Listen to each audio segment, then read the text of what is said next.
Buenos días a todos ustedes. Bueno, no es que vayamos a presentar porque tenemos ya cicatrices hasta en el pelo en este tema, ¿m? ¿m? Pero le doy la bienvenida eh, a Kenneth, a Dante y a Osvaldo. Bueno, son gente con una experiencia y una visión muy profunda y muy realista del tema de la integración. Y hoy es un día que eh, para que empecemos a conversar de este tema, uno no puede obviar eh, el lamentarse la situación de la guerra que se está planteando en el mundo y que se está extendiendo, porque pareceríamos que mientras la violencia va en escalada, nosotros hablando de la integración, también tenemos que ver qué respuesta podemos tener en el ámbito de nuestras competencias en este nuevo mundo o en este cambio de época y precisamente con este tema de la integración o la fragmentación.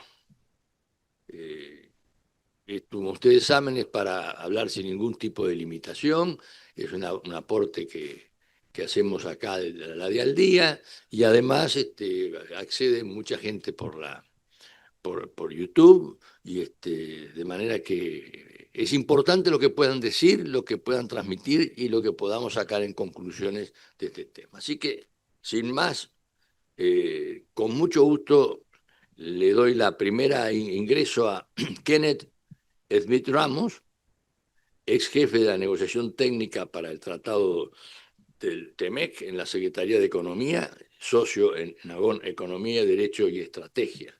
De manera que con su experiencia de comercio y de negociaciones, y nada menos que de un país con la importancia que tiene en la región, México, puede compartir con nosotros este tema, que es la creación y desviación de comercio, de inversiones y cadenas de valor. Nada menos que hoy, con toda la profundidad que tiene, lo relacionado con la desviación, la creación del comercio, las cadenas de valor y toda esta guerra arancelaria que está demoliendo el sistema multilateral de comercio y dejando a manos de negociaciones bilaterales lo que fue siempre el escudo de la seguridad jurídica a partir de la creación de la Organización Mundial de Comercio. Así que, Kenneth, bienvenido, con mucho gusto te escuchamos. Muchísimas gracias. Antes que nada, quisiera agradecer al secretario general de Aladi, a Sergio Abreu, a todos los participantes por la invitación para estar con ustedes el día de hoy y hacer algunas reflexiones sobre la situación que estamos viviendo en México, sobre todo al interior de América del Norte, con el Tratado México-Estados Unidos-Canadá, la situación de la política arancelaria agresiva de los Estados Unidos y el impacto que esto está teniendo, y sobre todo el impacto que esto tendrá en la próxima revisión del TEMEC que se aproxima para el 2026. Tengo una breve presentación que me gustaría compartir con ustedes. Me dirán si pueden ver la pantalla. Entiendo que Claro. sí. Sí. Y bueno, quisiera empezar básicamente, sobre todo hablando de qué es lo que está en juego, lo que tenemos ante nosotros en términos de lo que es el TEMEC, la importancia del comercio exterior para México en términos generales y sobre todo hacia dónde vamos y qué acciones podemos tomar ante este viraje del proteccionismo en Estados Unidos. Como ustedes pueden ver en pantalla, México depende enormemente del comercio exterior para su crecimiento económico. Las exportaciones a Estados Unidos rebasan el 80% de las exportaciones totales de México y el comercio total de México es equivalente al 73% del Producto Interno Bruto de nuestro país. Y para entender bien qué es lo que está en juego, hay que entender que el TEMEC, que se sustituyó al Telecán en julio del 2020, es un tratado con un valor en total de más de 2 trillones de dólares y simplemente entre México y Estados Unidos nos estamos acercando a casi 900.000 millones de dólares de comercio. Y si vemos la inversión extranjera que ha recibido México desde el 2006, prácticamente el 50% de esa inversión proviene de Estados Unidos y de Canadá. Entonces, por supuesto, tenemos una red amplia de tratados de libre comercio, 14 tratados con 50 países, pero se concentra la gran mayoría de nuestro comercio en nuestros socios de América del Norte.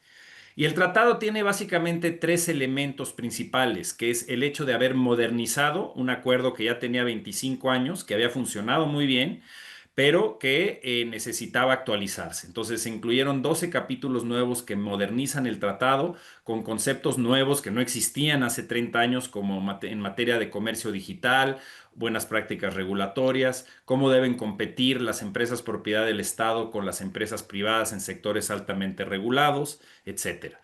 Se lograron eliminar propuestas, principalmente de Estados Unidos, que buscaban retroceder en el grado de acceso que se tenía. Somos el único país que tiene un acceso irrestricto a Estados Unidos, al igual que Canadá, y se lograron eliminar este tipo de propuestas que buscaban regresar a un comercio administrado y se lograron acuerdos en los temas más difíciles relativos, por ejemplo, al sector automotriz o preservar los mecanismos de solución de disputas.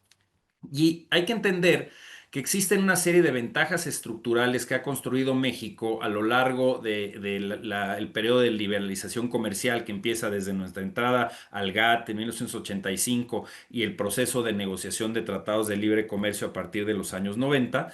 Y hay varios elementos ahí que dan fortaleza estructural a México para seguir creciendo a largo plazo a través del comercio y la atracción de inversión.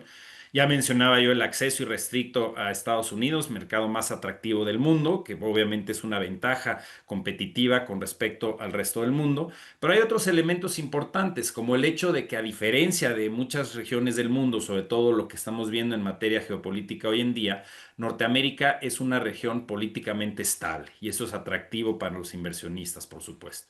Y más allá del comercio de bienes, que es obviamente muy importante, hay que entender que lo que se ha construido a lo largo de 30 años de libre comercio en la región es una integración de los procesos productivos, de los clústeres industriales, sobre todo en manufactura avanzada en los tres países, que le brindan competitividad a la producción de bienes manufacturados, de productos agrícolas y de agronegocios en nuestra región. Y México sigue contando con un bono demográfico, una fuerza laboral capacitada y mucho más joven que la de Estados Unidos y Canadá, lo cual le brinda un aspecto de competitividad adicional al entorno norteamericano. Ahora, si analizamos cuáles han sido los flujos de inversión extranjera directa, digamos, en las últimas décadas, es interesante ver que México recibía menos de 2.000 millones de dólares de inversión extranjera directa antes de la entrada en vigor del NAFTA, del Telecán, y hoy en día estamos recibiendo alrededor de 37.000 millones de dólares, que en realidad debería ser mucho más. Podemos entrar en detalles sobre eso más adelante. Pero lo que ustedes ven en pantalla es a partir de 1999, cuáles han sido los principales sectores receptores de inversión extranjera en nuestro país, principalmente equipo de transporte, todo el sector automotriz que ha tenido un auge enorme en nuestra región y en particular en México, el sector financiero, industria química, minería y básicamente el 50% de la inversión que llega a México se va al sector manufacturero principalmente. Y si vemos el año pasado, que México recibió esta cifra récord de casi 37.000 millones de dólares, vemos que Estados Unidos es nuestro principal inversionista. Sin embargo, ha habido un factor interesante con el fenómeno del nearshoring, donde hay una diversificación de las fuentes de inversión extranjera hacia México. Estados Unidos va a seguir siendo nuestro principal inversionista, pero hace 10 o 15 años casi el 55% de la inversión que llegaba a México provenía de Estados Unidos, mientras que hoy en día es alrededor de 40-42%, lo cual significa que otros países están invirtiendo más en México.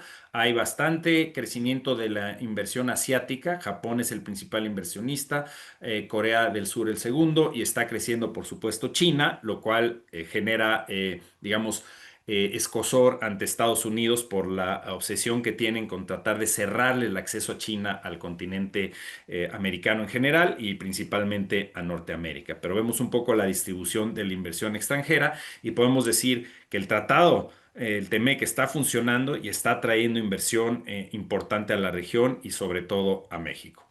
Ahora, con el cambio político que se dio en Estados Unidos, la política agresiva arancelaria del presidente Trump pone, digamos, en riesgo muchos de estos logros que hemos tenido a lo largo de las décadas en Norteamérica. Y no hemos sido, digamos, excluidos por completo de los aranceles del presidente Trump con respecto al resto del mundo, pero sí hemos recibido un beneficio que es el respeto gracias al TEMEC. Es decir, Con lo que ustedes ven en pantalla son los aranceles que enfrenta México, es decir, aranceles generales en represalia por los temas de inmigración y fentanilo, el sector automotriz, aranceles de acero y aluminio que han incrementado primero a 25% y luego ya se fueron a 50%, pero como pueden ver en pantalla, hay excepciones que se dan para los productos que cumplan con las reglas de origen del TEMEC. Es decir, a diferencia de otros países con los que Estados Unidos tiene tratados de libre comercio como Colombia, Corea, Chile, por nombrar algunos, donde sí le impuso aranceles que le llama recíprocos, a México y a Canadá no le aplicó los aranceles recíprocos y además implementó excepciones para los productos que sí cumplen con la regla de origen del tratado.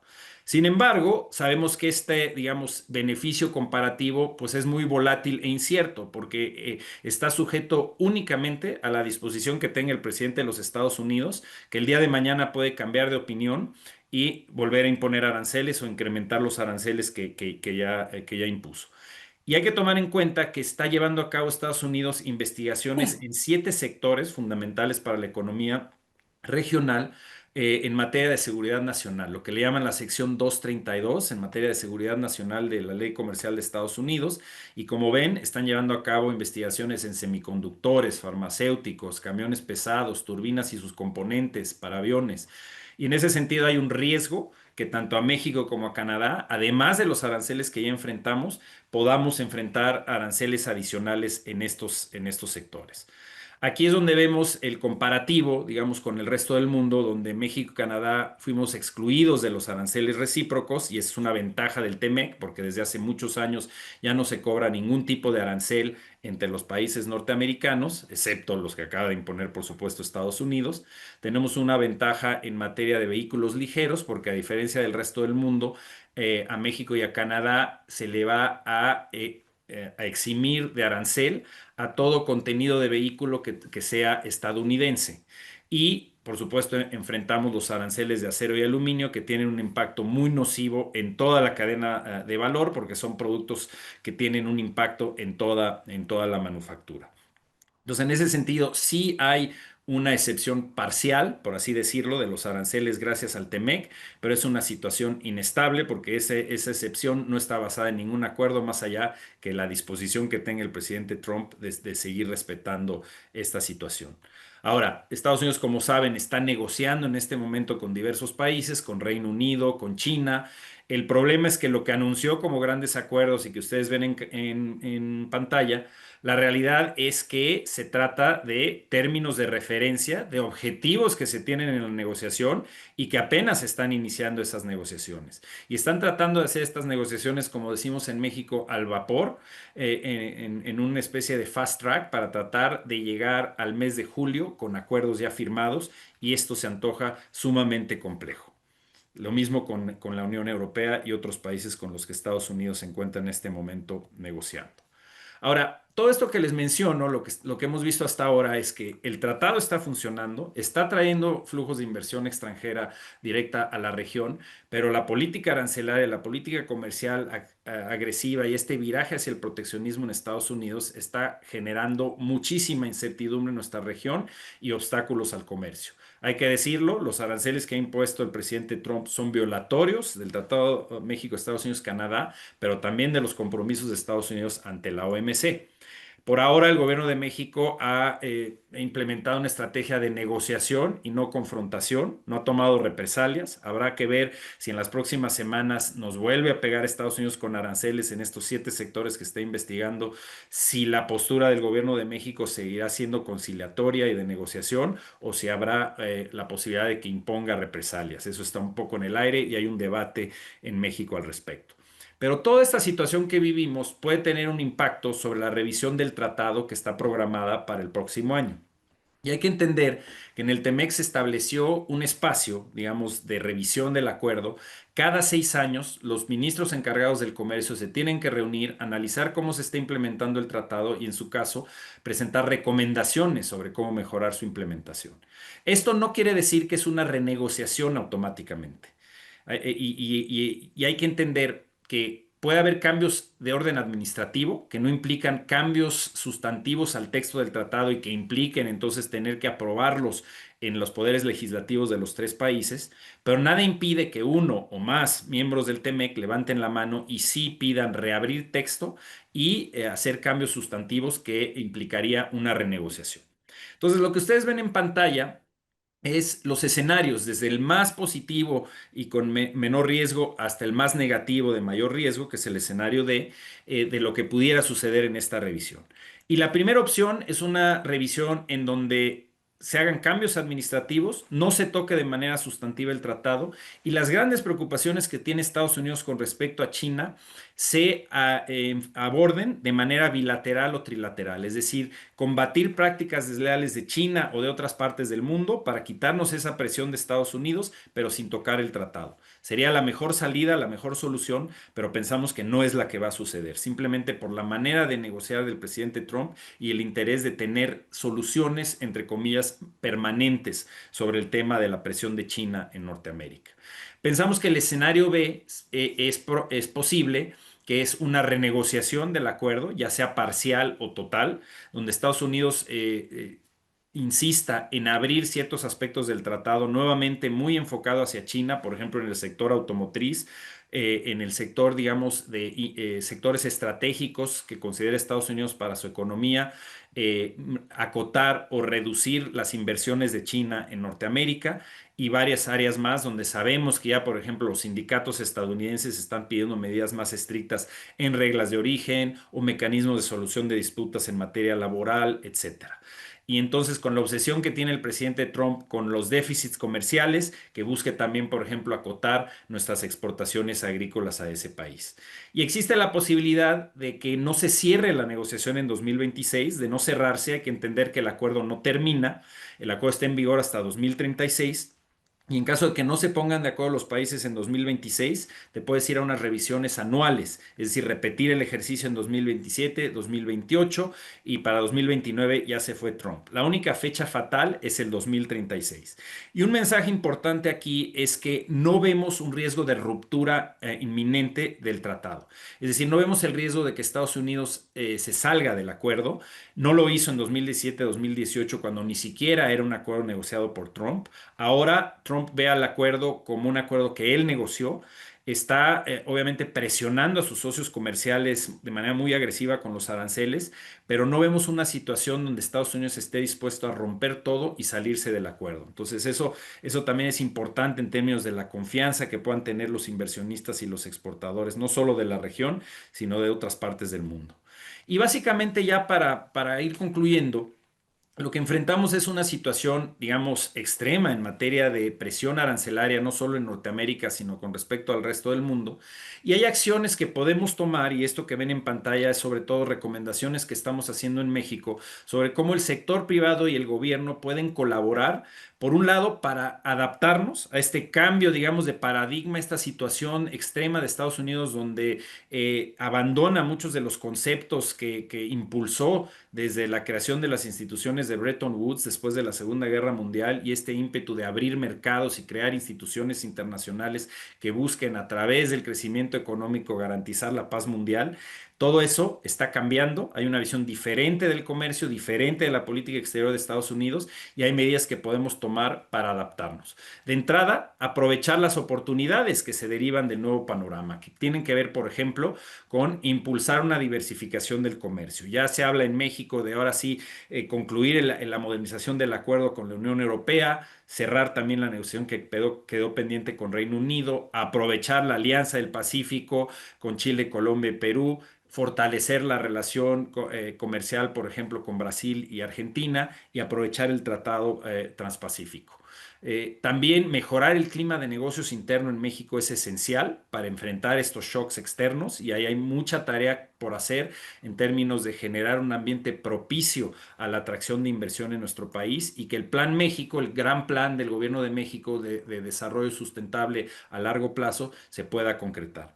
Pero además de las labores, digamos, de adaptación, están, digamos, acciones que puede tomar el gobierno junto con el sector privado de oposición. Es decir, si Estados Unidos sigue golpeando a México con aranceles y tenemos en algunos meses la revisión del TEMEC pendiente, Yo creo que es muy importante que México empiece a considerar seriamente tomar medidas al interior del TEMEC, es decir, activar los mecanismos de solución de disputas del tratado, de ser necesario imponer represalias estratégicas en ciertos productos que generen presión en el Congreso de Estados Unidos para que empiece a recular el presidente Trump en su agresividad hacia la economía mexicana.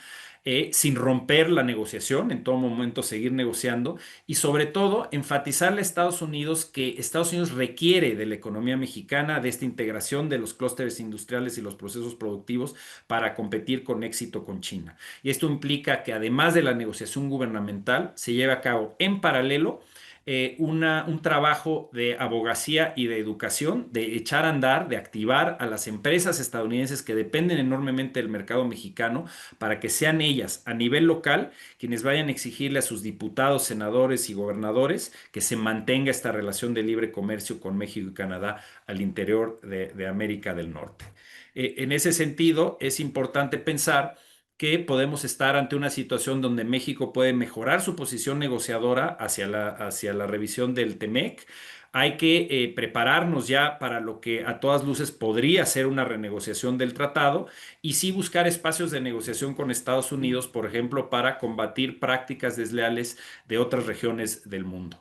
En el mejor escenario podemos tratar de alguna manera de preservar el tratado.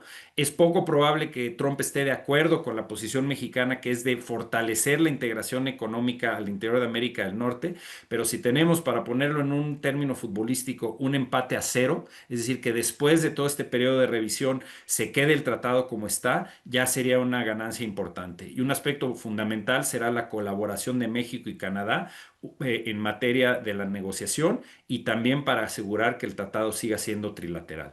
Estos son algunos de los retos y las realidades que enfrentamos hoy en día, pero yo sí veo un escenario de una salida positiva para Norteamérica, pero vamos a tener que trabajar de la mano con Canadá, con el sector privado y garantizar que se mantenga el TEMEC en nuestra región. Les agradezco mucho su tiempo. Muchas gracias, Ken, ha sido muy claro y además muy esclarecedor por las diferencias y las distintas visiones que vamos a tener en lo que son las perspectivas de la región en la guerra comercial. Queda claro que hay tres elementos que son muy importantes en el mundo hoy del comercio. La geografía, el desarrollo económico de cada país y las asimetrías. Es decir, esto mirado desde el punto de vista de la región. Y el segundo tema que vamos a tratar de abordar ahora es precisamente cómo encaramos esta crisis de multilateralismo, este debilitamiento de la seguridad jurídica, esto de que sálvese quien pueda en términos de populares, cuando en realidad las negociaciones que se deben realizar para restablecer alguna seguridad jurídica en este tema son naturalmente de tendencia bilateral en función de la impredecibilidad con que además el presidente Trump maneja lo que yo he denominado la bazuca arancelaria. Entonces, en este tema también es diferente la región y los intereses que pueden existir. Por ejemplo, el principal socio comercial de China es Brasil. El principal, China es el principal socio de Brasil, del Uruguay, Argentina y Chile, si no me equivoco, Perú, distintas. Entonces, cada uno tiene una estrategia distinta que podría ser hoy debilitada enormemente por la ausencia de normas y sobre todo el tema del consenso, la paralización de la ronda Doha y la no funcionamiento del Tribunal de Apelaciones de la OMC. Digo esto porque acá viene Dante, que con su experiencia y su conocimiento conoce todos estos temas, y ahora la visión de esta región, de cómo la región con estas diferencias puede analizar con pensamiento crítico y estratégico la guerra comercial, la tecnológicamente y la financiera, y qué tipo de aproximación la región puede tener o aislada o en conjunto. Gracias a Dante por estar con nosotros, como siempre, agradecidos en nombre de la Secretaría General y de todos los que te vamos a escuchar. No, al contrario, gracias a ustedes y gracias por poder participar con este panel. Estoy viendo cómo hago para poder hacer la presentación porque se me acaba de correr la... Lo que podríamos hacer quizás, si es posible, mientras tú estás buscando la pantalla, podemos escuchar a Osvaldo. Sí, Y por favor, yo entonces ahí, vuelvo. Dale, yo mientras tanto trato de salvar esta situación. Discúlpame, Sergio. bienvenido Osvaldo, un gusto de tenerte nuevamente, después de haber leído tu libro El sueño chino, con toda esa visión geopolítica, así que bueno, te vamos a escuchar con mucho interés en esta visión tan actualizada y moderna que has tenido desde el punto de vista del comercio internacional. Y gracias por facilitar el rescate de lo que le queda pendiente a Dante. Te escuchamos, Osvaldo. Perfecto. Bueno, en primer lugar, muchas gracias, Kenneth, por la excelente presentación. Encantado, Sergio, de estar virtualmente en Montevideo y un grato placer también estar con Dante, a quien hace tiempo no puedo ver en Buenos Aires. Bien, eh, algunos titulares sobre el dramático escenario internacional a nivel de títulos. Obviamente no hay tiempo para desarrollar los temas con mayor detalle. El elemento central, que a veces se olvida, es la disputa hegemónica entre Estados Unidos y China por el dominio de las nuevas tecnologías. La mala noticia es que este tema va a durar décadas. Recordemos que la Guerra Fría entre la Unión Soviética y Estados Unidos duró 4 décadas. No sé cuántas décadas irá a durar esto, pero obviamente de corto y mediano plazo no va a ser. La economía más importante del mundo ha optado por el proteccionismo y las agresiones arancelarias, y la potencia hegemónica abandona el modelo de gobernanza creado en la posguerra a su imagen y semejanza, con lo cual le pone la lápida a una fase de globalización promovida justamente por Margaret Thatcher y por Ronald Reagan hace ya 40 años. Y esa principal economía del mundo se revela contra el multilateralismo y contra un comercio con reglas consensuadas. Proteccionismo, autarquía, chantaje arancelario para iniciar negociaciones que le favorezcan. Este es un cambio tectónico que afectará al comercio internacional y a la geopolítica por muchos años.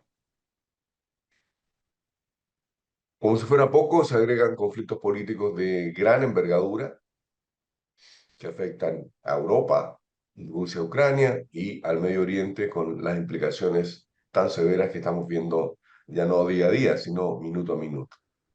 Obviamente esto está provocando fracturas en las cadenas de valor.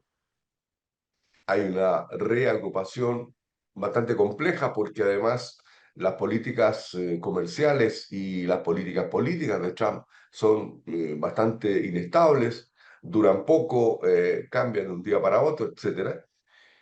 Y lo central en esta mirada es que el multilateralismo es la principal víctima de este escenario. Vive una crisis aguda en todos los planos. Yo me voy a concentrar en el plano comercial. Y obviamente lo dramático de esto es que la Organización Mundial de Comercio se entera de lo que está aconteciendo a través de la lectura del periódico o de Internet, como lo estamos haciendo cada uno de nosotros. Los desastres climáticos no nos abandonan, está con cada vez mayor presencia, y tenemos shocks tecnológicos que a estas alturas pasan desapercibidos, pero el impacto global, conjunto de la inteligencia artificial, de Internet de las cosas, de la Big Data, biociencia, computación cuántica, los nuevos materiales, etcétera, está reconfigurando el mundo en un contexto donde ese multilateralismo no tiene mucho que decir. Y eso daría para otro seminario. En mi opinión, tiende a incrementar la desigualdad, afectando incluso los sistemas democráticos, dado este auge de nacionalismos y de la ultraderecha. Tenemos un mal trienio de crecimiento entre el 24 y el 26. Estas son las últimas cifras de la OCDE, que muestran que el mundo está creciendo en torno al 2%, levemente sobre el 2%. Recordemos que el Fondo Monetario habla de una recesión cuando la economía mundial crece en torno al 2%.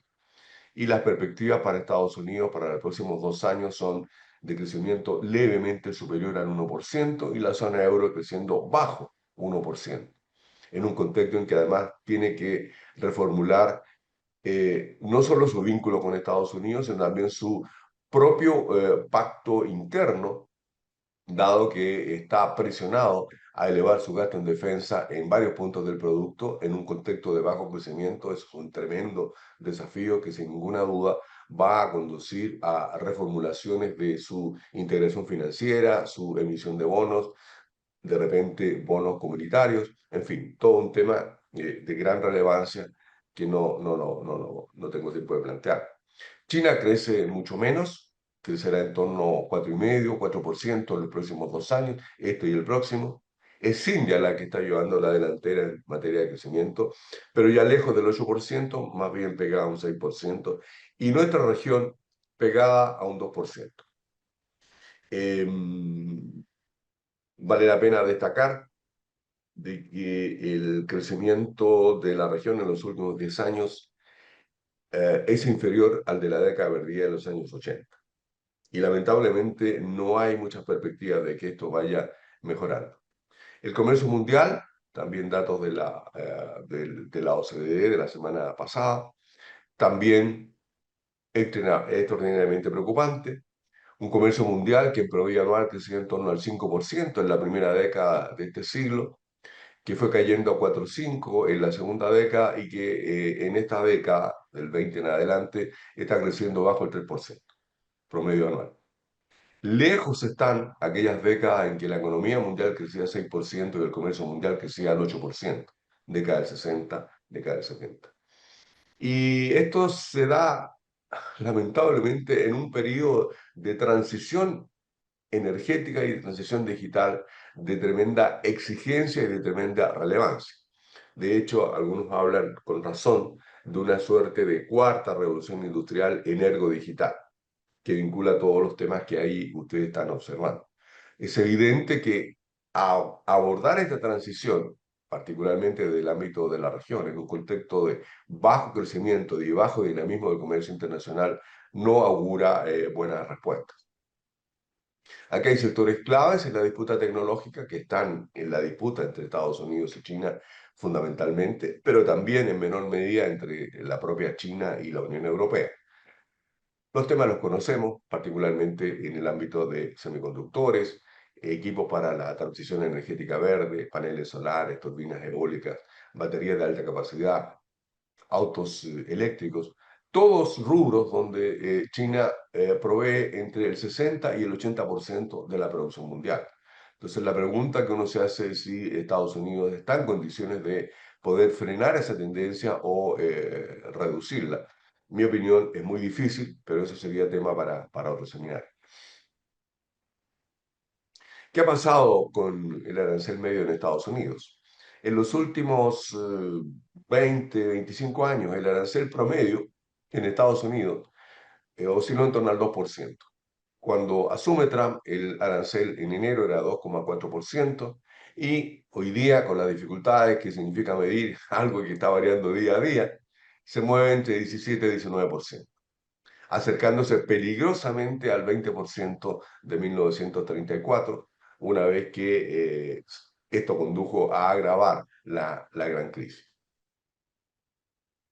En esta guerra arancelaria de distintas dimensiones, toda vez que hay avances y retrocesos, previo a la conversación en Ginebra, los aranceles estaban en 148, 124, 148 para productos chinos en Estados Unidos, 124 el inverso.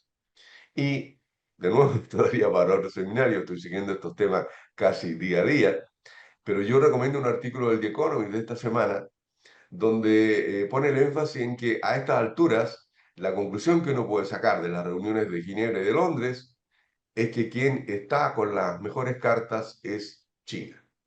¿Y esto qué significa? Significa que la reunión última entre Londres fue gatillada por la presión de las automotrices norteamericanas, particularmente Ford tuvo que cerrar una fábrica, no me acuerdo ahora en qué estado, y la Asociación de Productores planteó a la Casa Blanca que en ausencia de una tregua con China, eh, la provisión de tierras raras podría obligar a frenar la producción automotriz de manera muy significativa.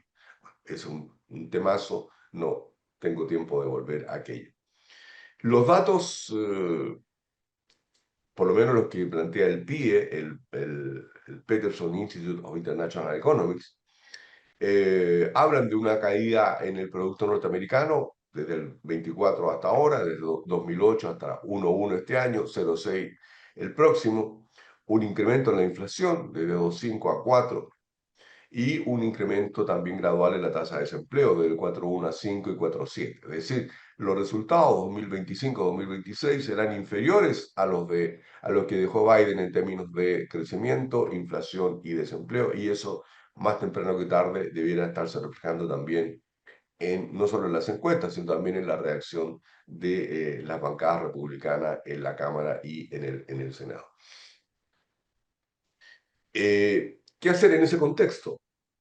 Bueno, es evidente que cuando la Unión Europea, cuando el sudeste asiático, incluso África, refuerza sus mecanismos de cooperación e integración para abordar esta coyuntura crítica, el balance de la integración en nuestra región no puede ser más negativo.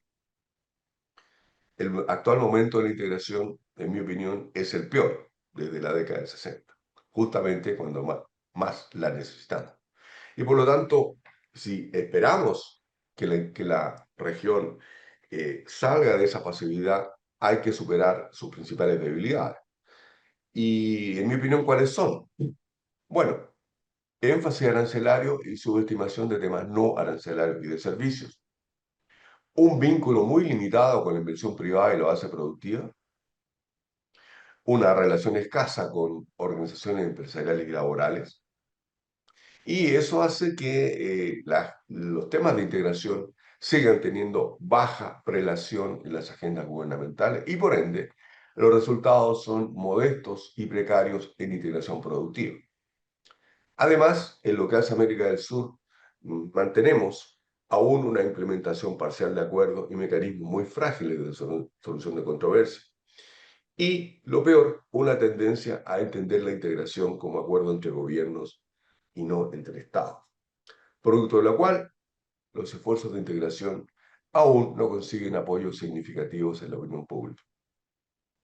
El balance es bastante negativo, toda vez que la integración regional partió en la década del 60 junto con la integración europea, y es evidente que las diferencias son extraordinariamente marcadas. Dentro de una nube de optimismo, o más bien de una propuesta que requiere optimismo, es evidente que la región tiene que avanzar en modalidades de integración productiva o llamémosla política industrial, de manera de transitar hacia actividades con mayor productividad e intensidad de conocimiento, en un contexto de economías abiertas, por cierto, que nos permitan mejorar la calidad de la inserción internacional y por esa vía diversificar producción y exportación. Si eso se consiguiese, bueno, es posible entonces reducir la volatilidad de ingresos de exportaciones en el plano de América del Sur, está muy concentrada en commodities y por esa vía podríamos entonces también mejorar la oferta y calidad de empleos. Para eso es crucial avanzar en sistemas nacionales de innovación, elevando lo que gastamos en I+D, que es bastante paupérrimo. Y acá no se trata de elegir sectores, sino actividades. Actividades muy específicas, sean recursos naturales, sean manufacturas, sean servicios, que tengan potencial competitivo. De manera de fortalecer las ventajas comparativas existentes, reforzando los vínculos entre esos recursos naturales con manufactura y servicios vinculados. Un ejemplo, en mi país, Chile es el principal productor y exportador de cobre del mundo. Sin embargo, cuando examinamos las exportaciones de servicios asociados al cobre, le hace ingeniería, bueno, estamos muy lejos de lo que representan Canadá y Australia, y por lo tanto es posible, sobre la base de ese recurso, generar eslabonamiento en materia de servicios calificados que permitan ir modernizando esa base productiva, de manera de crear nuevas ventajas competitivas asociadas a la dotación de recursos existentes. Ahora, es evidente que esto requiere una alianza público-privada, y eso, dependiendo de los contextos políticos domésticos, es más o menos difícil. Subrayaría lo de difícil en varios contextos nacionales, porque esa es la única modalidad que nos puede permitir detectar actividades con potencial competitivo, de manera de ahí precisar el paquete de políticas de apoyo pertinente, a través de proyectos específicos y con una modalidad que permita aplicar, evaluar y corregir políticas, que fue lo que hizo el sudeste asiático y fue lo que no hizo el proteccionismo tradicional en nuestra región. Y en materia de instrumentos, obviamente, en primer lugar son instrumentos domésticos, pero para tener una presencia mayor en el escenario global es evidente que debe avanzarse hacia cierta convergencia en varios países, por lo menos binacional o trinacional, dependiendo de las actividades. Y esto significa pensar en modalidades bipartitas de acceso al financiamiento. Uno tiende a pensar en la CAF como Banco de Desarrollo Latinoamericano, que permita difundir, generar nuevas tecnologías asociadas a esos rubros. Avanzar en temas de capacitación, donde estamos muy atrasados. Esa debería ser, en mi opinión, masiva, pertinente. Para eso significa una alianza público-privada muy precisa, porque es desde la empresa donde se plantea el tipo de demanda en capacitación que se requiere. Los perfiles deben ser definidos por la empresa. Y en torno a eso avanzar en otras temáticas, tales como certificación de calidad, trazabilidad, huella de agua, carbono, etc. Ahora, algo que tiende a olvidarse es que el comercio interregional sigue siendo el principal mercado para las empresas exportadoras y para las translatinas. Yo tengo aquí cifras que produjo la CEPAL hasta el 2019 y que muestran que en todos los casos el grueso de las exportaciones va orientada a la región en términos de las empresas exportadoras. Aquí hay que hacer una distinción. Cuando uno toma la exportación de los países, son pocas empresas, las de mayor tamaño, las que están exportando fundamentalmente a China, en el caso de América del Sur, a Estados Unidos, en el caso de México y de América Central. Pero cuando uno toma el total de las empresas, por cierto, incluyendo entonces las medianas y las pequeñas exportadoras, el grueso del mercado es de la región o de la subregión incluso. Por lo tanto, allí hay un potencial que no está siendo eficazmente utilizado, que requiere evidentemente una serie de políticas, una serie de acuerdos entre gobiernos, pero sin ninguna duda allí hay que trabajar con mayor intensidad. Como decía, el comercio interregional es el más diversificado en términos de productos y empresas, con mayor número de productos y empresas, con mayor presencia de manufactura, con mayor contenido tecnológico, mucho más contenido tecnológico que lo que le exportamos a China, que es el principal socio de América del Sur, con mayor presencia de pyme y con mayor presencia de comercio intraindustrial, es decir, partes, piezas, componentes, y además con menor cantidad de emisiones. De manera que, esto es algo que yo vengo postulando hace varios años, como un evangélico sin mucho éxito, deberíamos trabajar en políticas de desarrollo productivo con componentes plurinacionales, que permitan avanzar en los temas que ya he destacado: financiamiento a pyme, financiamiento del comercio interregional, vinculando el apoyo de las translatinas a este esfuerzo y haciendo un triángulo entre las translatinas, la banca regional y la banca de desarrollo.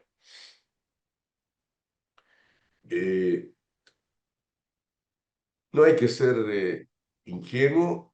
La integración no ha funcionado por algo y por lo tanto hay que corregir. Y ese corregir significa, en mi opinión, evitar opciones de baja viabilidad, como cuáles, como que esta iniciativa radique exclusivamente en gobiernos, o que solo se vinculen a los esquemas existentes de integración, o, peor aún, que exijan conformar nuevos esquemas de integración.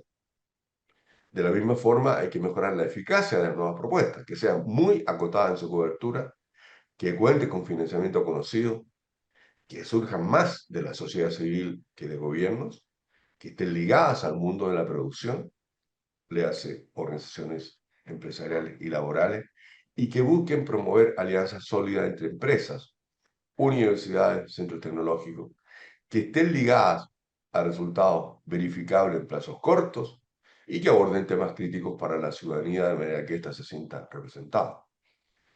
Y estas iniciativas deberían caracterizarse porque surjan del diálogo entre organizaciones empresariales laborales, universidades, centros tecnológicos, y los gobiernos deberían cumplir el rol clave en promover y gestionar estos diálogos, detectando brechas en competitividad y cohesión social.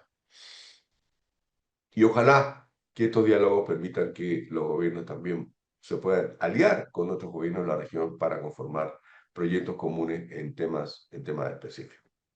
Concluyendo, esto requiere también desafíos, impone desafíos de política exterior en el contexto turbulento que estamos experimentando.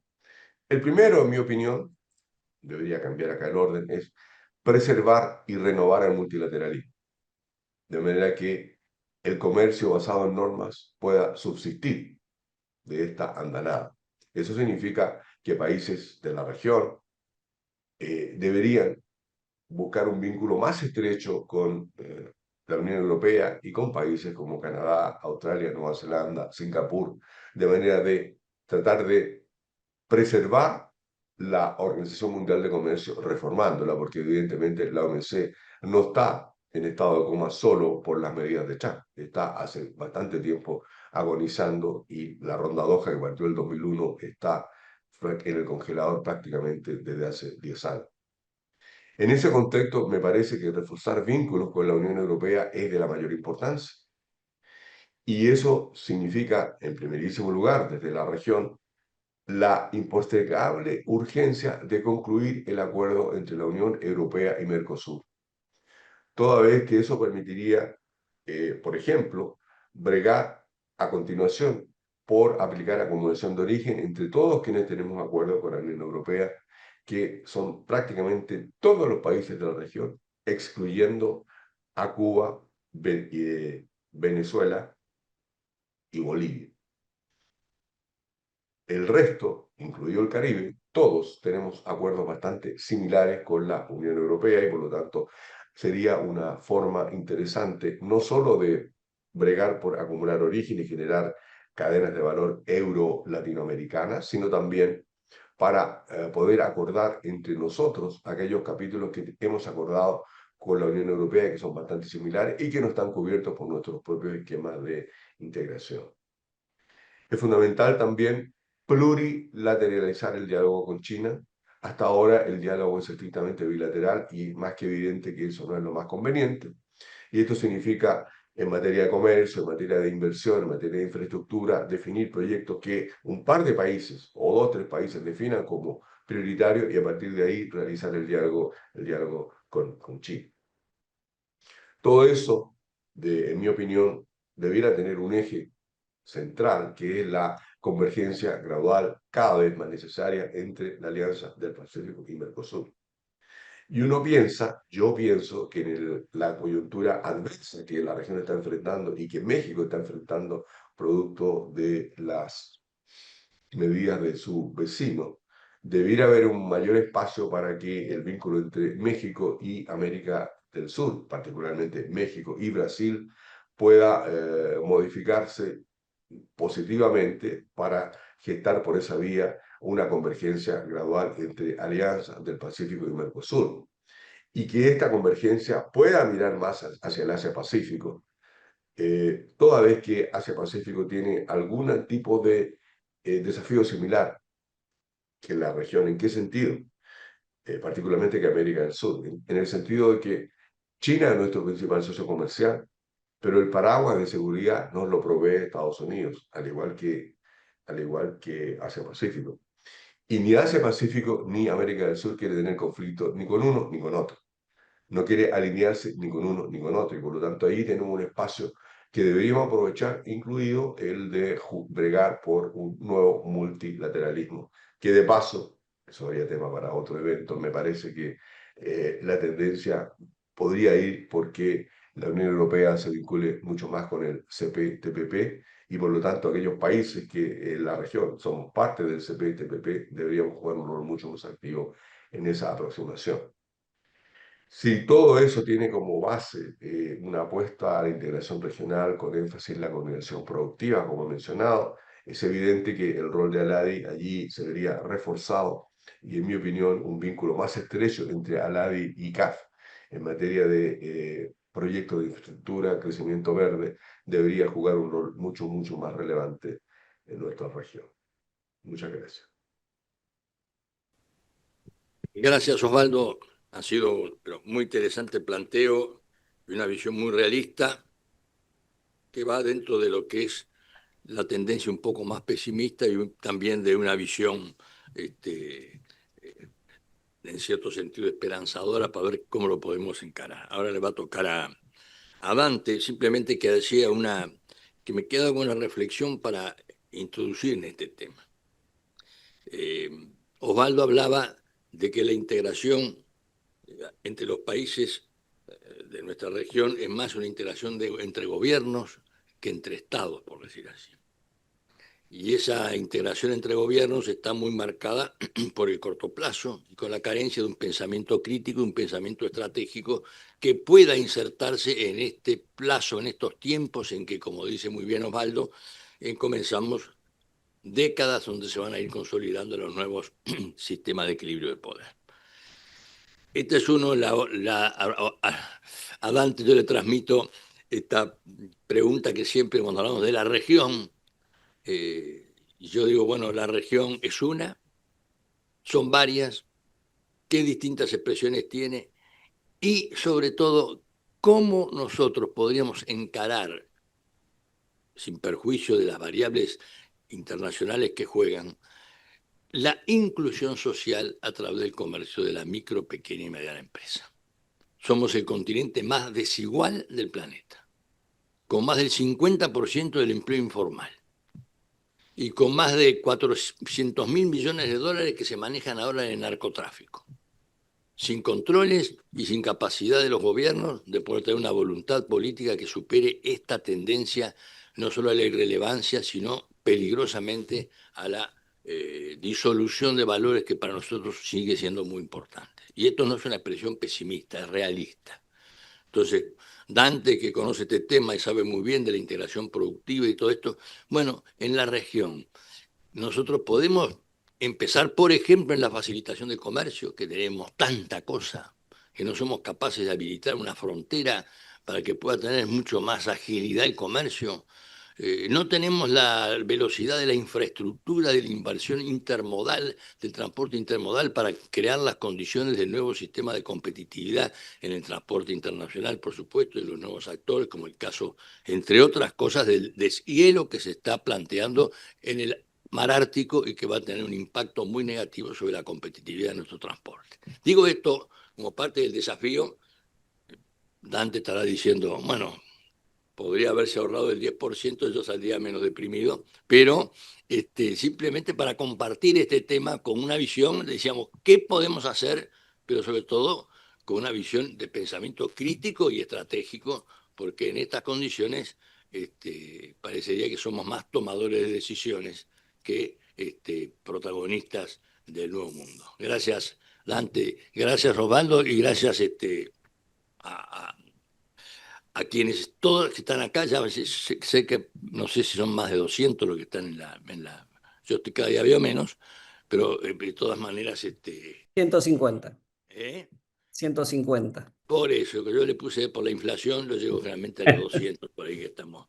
Bueno, Bueno, gracias, gracias por Dante. tirarme esa pelota tan pesada de esa pregunta, pero como yo cada día concuerdo más con vos que no existe esa cosa tal de Latinoamérica, ¿no? Que es una ilusión setentista que quedó en las canciones y en los buenos libros de realismo mágico nada más.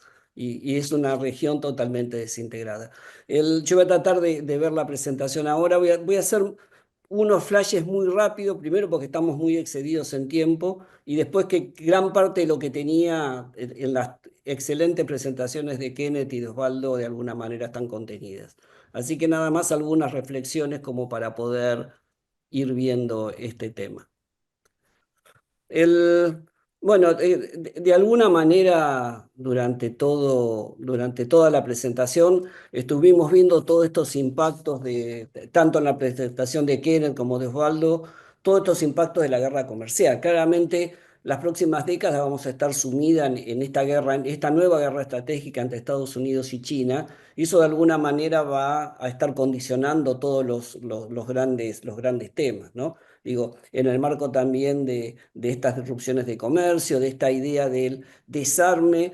Estamos viendo un Estados Unidos que está rompiendo las reglas del comercio multilateral y el orden económico mundial que él mismo de alguna manera impulsó y creó después de la Segunda Guerra Mundial y después del fin de la Guerra Fría, ¿no? Entonces creo que estos impactos de alguna manera, tanto en la disrupción del comercio, los cambios en términos de lo que son los flujos de comercio, la presión competitiva que vamos a ver en cada uno de los sectores, están impactando y están impactando tanto en las políticas del gobierno como también en las empresas.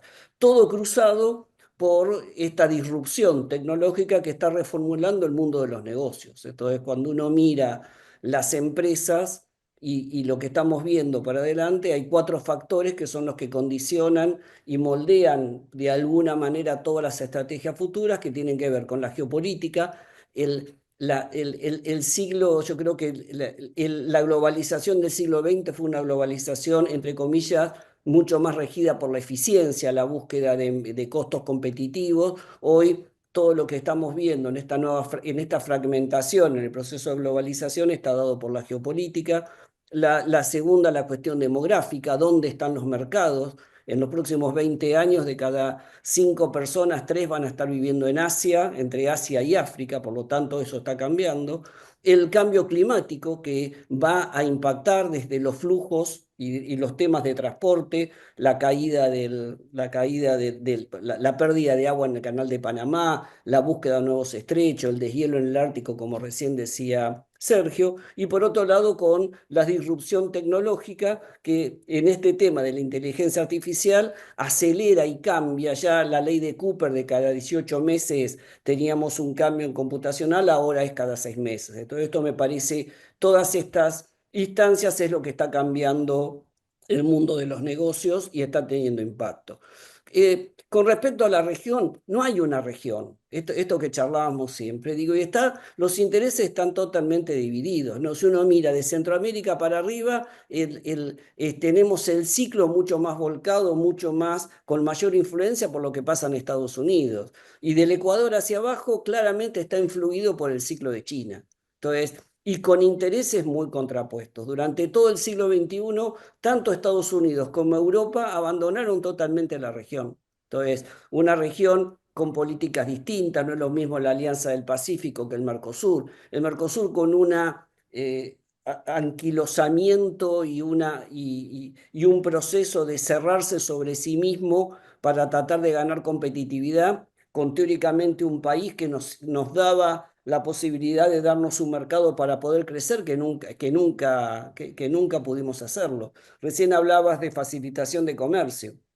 Venderle algo a Brasil es más difícil que pasar un camello por el ojo de la cerradura, ¿no? Y sin querer hacerme el bíblico, pero claramente tenemos muchas dificultades de integración. Y los dos grandes jugadores, que son los que van a condicionar todo el comercio en las próximas décadas, tienen intereses totalmente disímiles. Recién ahora Estados Unidos empieza a mirar un poco más la región, no tanto por una cuestión, me parece a mí, asociado por los temas de comercio, sino más por los intereses de seguridad. Esta confrontación con China empieza a hacerle a Estados Unidos a mirar un poquito más lo que está pasando en la región y en especial en Argentina. Hoy Argentina tiene una agenda en materia de seguridad y defensa con Estados Unidos mucho más fuerte que lo que podría haber sido las últimas décadas, ¿no? Y en especial lo que le interesa a Estados Unidos es la posición de Argentina en el Atlántico Sur y en especial el Estrecho de Magallanes. Si tenemos problemas en el Canal de Hormuz, si tenemos problemas en el Canal de Panamá,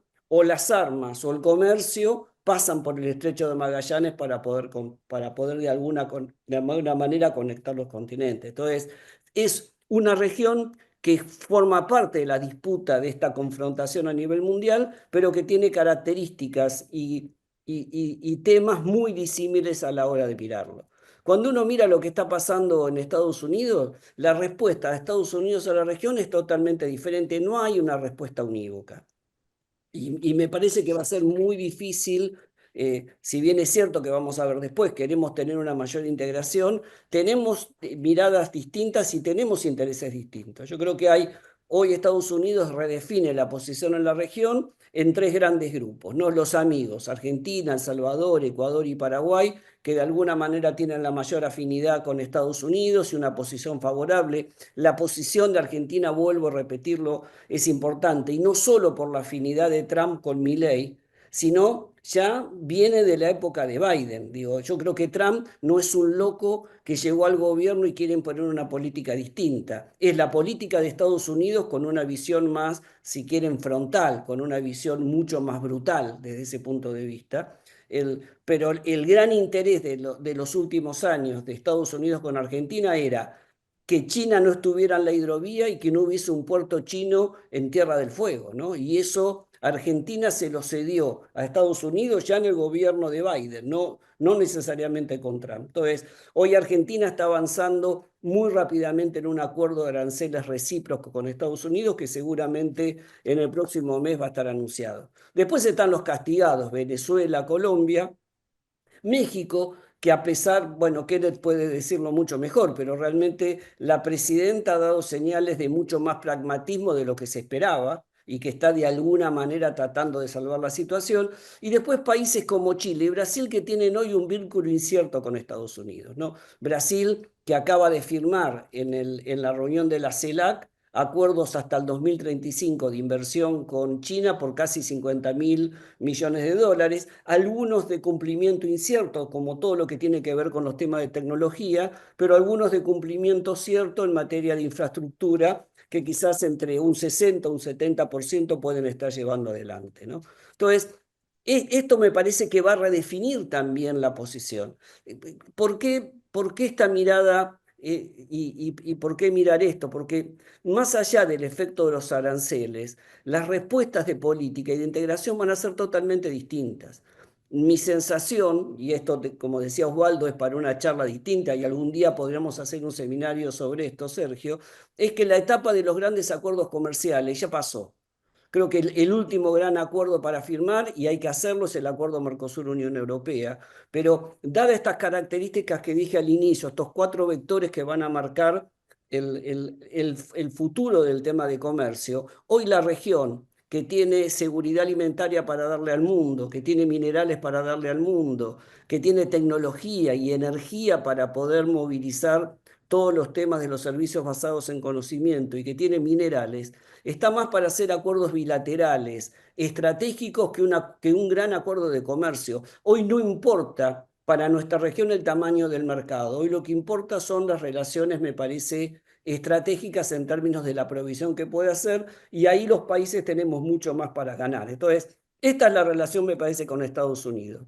Por el otro lado, en los últimos 20, todo el siglo XXI, China ganó una fuerte presencia en la región. Lo que perdieron Estados Unidos y lo que perdió Europa lo ganó China, que primero entró con los temas de comercio, después entró con los temas de financiamiento concesional, especialmente para financiar las exportaciones de sus empresas en la región, y después entró con inversiones directas, con naturaleza distinta. En Brasil invierte en industria y en servicios. En Argentina invierte en energía y en minería y en el sector agropecuario, y así de alguna manera va estableciendo. Y en la última etapa se asegura con inversiones en infraestructura la provisión de los bienes que de alguna manera requiere, ¿no? Desde el superpuerto de Chancay, que quizás para algunos está sobredimensionado, hasta en el acuerdo que acaba de firmar con Brasil, China, para terminar de hacer teóricamente el ferrocarril que podría conectar la ruta de la soja para poder sacar la soja de Brasil por el puerto de Chancay. Digo, entonces,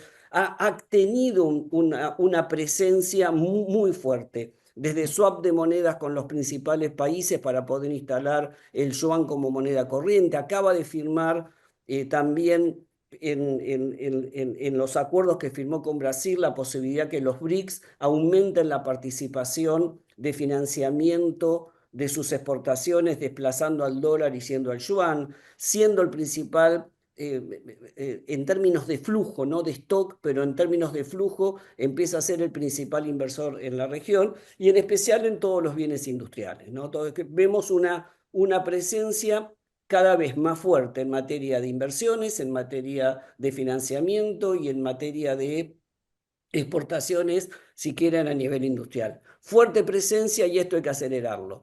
¿Cuál es alguna respuesta de los países? Y me parece también que este es un tema para debatir, es las medidas tradicionales. Ahora, medidas tradicionales de defensa comercial, aumentar aranceles. Chile aumentó aranceles al acero, sin embargo tuvo que cerrar la acería, porque no, me da la sensación que en un jugador como China, que es tan grande, que tiene un nivel de competitividad tan fuerte y que no respeta las reglas del comercio internacional, me parece que tenemos que pensar fuera de la caja para ver cómo de alguna manera enfrentamos el problema. Entonces, el arancel, defensa comercial, te puede servir en el corto plazo. Me parece que en el mediano plazo hay que sentarse a negociar con China y no sé si hay que hacerlo en conjunto, ¿no? Yo creo que ya esa etapa de la negociación en conjunto de alguna manera ha pasado de lado. Por otro lado, lo decía también Osvaldo, un instrumento va a ser potenciar el comercio, ¿no? Digo, y aumentar el nivel de integración. Pero para eso también tenemos que tener mucho más nivel de integración al mundo, que la región de alguna manera no lo tiene. Y acá vemos importantes diferencias, mientras que los del Mercosur tenemos pocos acuerdos internacionales y poco nivel de apertura, todos los países que están de alguna manera vinculados a la zona del Libre Pacífico están teniendo un nivel de integración más alto. Así que me parece que este es un tema también para potenciar. Y yo concuerdo con Osvaldo, y acá viene la relación también en este nuevo marco geopolítico. Hoy el acuerdo Mercosur-Unión Europea tiene mucha más trascendencia que por los temas de comercio. Tiene trascendencia también importante ahora para Europa, para de nuevo tener una posición atlántica que había perdido en las últimas décadas, ¿no? Volver a tener una relación con la región en este nuevo mapa geopolítico que se está nucleando. Tiene que ver con la provisión de servicios, en especial para los temas de energía y minerales.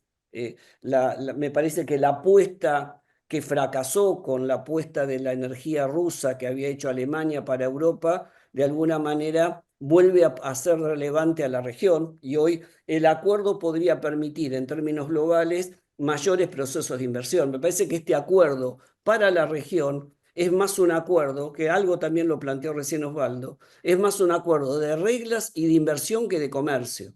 Digo, no veo un gran flujo del comercio. Para nosotros, para nuestra región, el comercio está en el Asia, no está en Europa.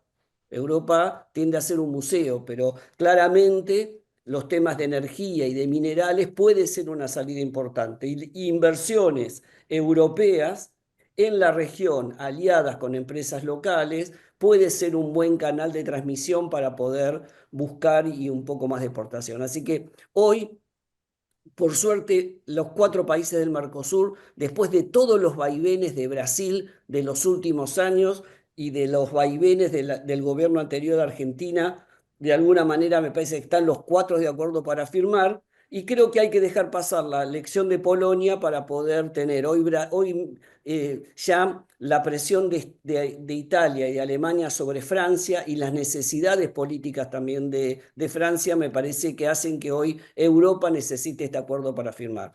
Así que nada, me parece, digo, cierro con esto nada más.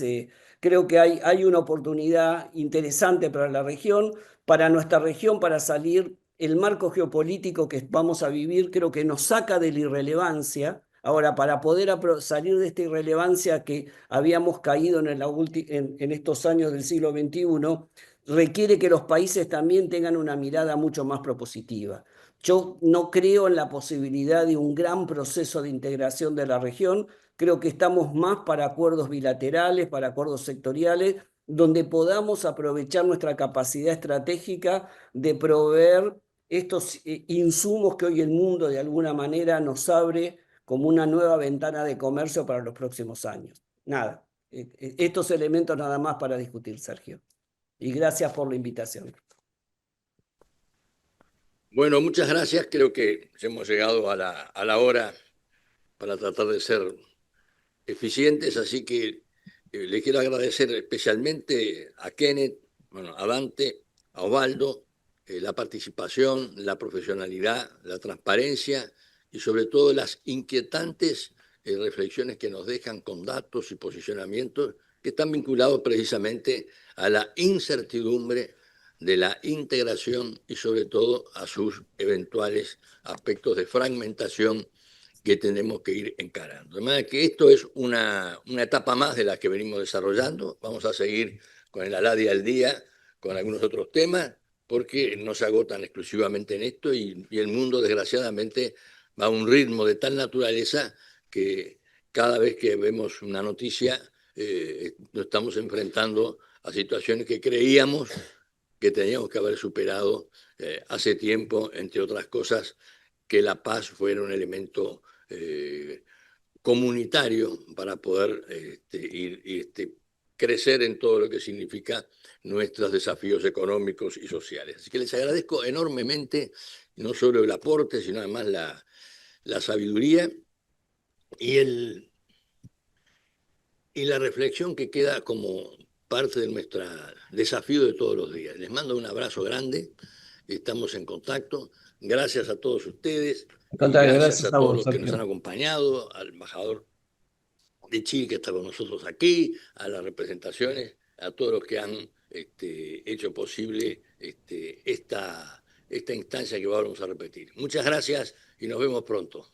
Chao, hasta luego. Muchas gracias.